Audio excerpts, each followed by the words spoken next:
अच्छा, किसी स्टेट के अंदर इलेक्शन होते हैं तो खवातीन पर दाव खेला जाता है, उनके नाम पर वोट बैंक की राजनीति या सियासत करने के लिए मुख्तलिफ किस्म के ऐलानात या फ्री बीज का नारा दिया जाता है। यही बिहार में किया गया है और मुआशी तौर पर जो बाख्तियार बनाने का एक फार्मूला है, एक नाम है, सियासी नारा एक है, उसमें एक इम्पॉर्टेंट फैसला भारत सरकार ले रही है और जो अहल ख़वातीन हैं, एलिजिबल हैं, रोज़गार खुद कर सकती हैं, सरकार ने 10,000 रुपये की ग्रांट फराहम करने का ऐलान कर दिया है। और वज़ीर-ए-आज़म मोदी जो कि आज 26 सितंबर को मुख्यमंत्री महिला रोज़गार योजना का आगाज़ कर चुके हैं बिहार से। और ये जम्मू कश्मीर के लिए नहीं है। मुझे 2 लोगों ने पूछा कि किस महिला को, किस खातून को जम्मू कश्मीर में क्या मिलेगा, तो ये बिहार के लिए है। मैं सिर्फ क्लैरिफिकेशन करने आया हूँ। और ख़वातीन को 10,000 रुपये की जो पहली किस्त है वो आज जारी कर दी गई है। वज़ीर-ए-आज़म मोदी इस प्रोग्राम में ऑनलाइन शामिल हुए, जबकि वज़ीर आला नीतीश कुमार मेहमान खुसूसी तकरीब का हिस्सा बने।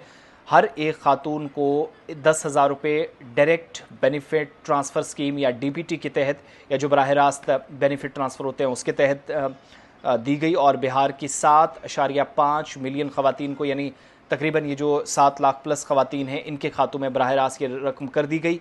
इन ख़वातीन में कुल 7500 करोड़ रुपए तकसीम किए गए हैं।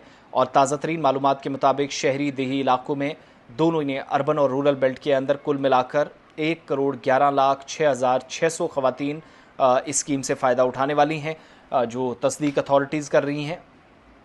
और ये भी कहा गया कि इस रकम से ख़वातीन जो है, महिलाएं अपना कारोबार करने में मदद हासिल करेंगी और ख़ुद रोज़गार करने, छोटे कारोबार का क़याम, कोई अगर कहीं पर किसी ने कोई स्टॉल लगाना हो, कोई यूनिट कायम करनी हो, या मौजूदा कारोबार को अगर बढ़ाना हो, किसी के पास बिज़नेस है तो उसमें मदद मिलेगी। और ख़वातीन को काश्तकारी, मवेशी पालने यानी शीप हस्बेंड्री, माल मवेशी रखने, दस्तकारी, सिलाई वगैरह जो हाथ से करती हैं, बुनाई वगैरह करती हैं, बाकी छोटे कारोबार है, उनमें सरमायाकारी करने के काबिल बनाने का फ़ैसला सरकार ने लिया है। इस स्कीम का मकसद जो है, ख़वातीन या महिलाओं को आत्मनिर्भर बनाना है, ख़वातीन को बाख्तियार बनाना और बिलाखिर उन ख़ानदानों को बाख्तियार बनाना है बाद में जिन ख़वातीन की मुलाजमत का अंदाज़ा लगाया जाता है और वो अच्छी कारकर्दगी का मुजाहिरा करती हैं, तो 2 लाख रुपये तक की माली मदद भी उन्हें सरकार फराहम करेगी।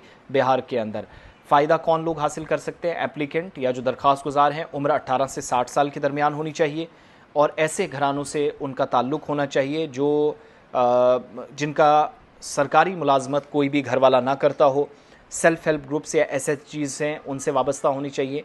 और गैर शादीशुदा या बालिग औरतें बग़ैर ज़िंदा वालिदैन के भी अहल हैं, यानी अगर किसी के पेरेंट्स की डेथ हुई है या अगर हैं भी, तो तब भी उनको एक मौका दिया जाएगा, लेकिन इस दायरे में कम से कम आनी चाहिए। और स्कीम के फ़वाइद के लिए ऑनलाइन रजिस्ट्रेशन, दरख्वास्त के अमल को आसान बनाया गया है।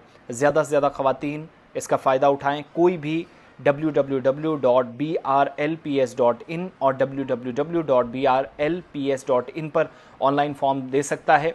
सिर्फ देही इलाकों से 17 मिलियन जीविका जो या ख़वातीन हैं, उनको फ़ायदा हासिल करने के लिए बात हुकूमत के मुताबिक की गई। और सेल्फ़ हेल्प ग्रुप से वाबस्ता जो ख़वातीन हैं, उनको अपने गांव के ग्रुप्स में दरख्वास्तें जमा करने की ज़रूरत होगी।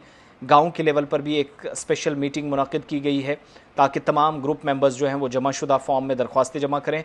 जो महिलाएं या जो ख़वातीन किसी भी सेल्फ़ हेल्प ग्रुप से वाबस्ता नहीं है, उन्हें पहले अपने गाँव की तंजीम को बनाना होगा, ग्रुप को बनाना होगा, हर दरख्वास्त जमा करवा कर ग्रुप में शामिल होना पड़ेगा, जिसके बाद वो काम कर सकेंगी। तो मुआशी तौर पर बाख्तियार बनाने के लिए ख़वातीन को 10,000 रुपये की ग्रांट फराहम कर दी गई है प्राइम मिनिस्टर की तरफ से।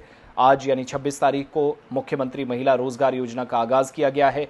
माहाना 10,000 रुपये पहली किस्त इसकी जारी कर दी गई है। और ये जैसे जैसे आप आगे बढ़ेंगे, ये साल में 2 या 3 भी की जा सकती हैं, वो नहीं कि हर महीने मिलता रहेगा। और डायरेक्ट बेनिफिट ट्रांसफ़र स्कीम के तहत 7.5 मिलियन ख़वातीन को कुल मिलाकर 7500 करोड़ रुपए सरकार ने इस पर खर्च किए हैं। तो इम्पॉर्टेंट इक़दाम है हमारी नज़र में। अब ये चलेगा कितना, किस हिसाब से, क्या कल को अगर बीजेपी की या नीतीश कुमार की गवर्नमेंट नहीं बनती है तो तभी तक ये काम करेगा या ख़वातीन को मदद जारी रहेगी? तब हसास कितनी गवर्नमेंट है, कितनी वो सीरियस है ख़वातीन को लेकर, इस बात का अंदाज़ा लगेगा।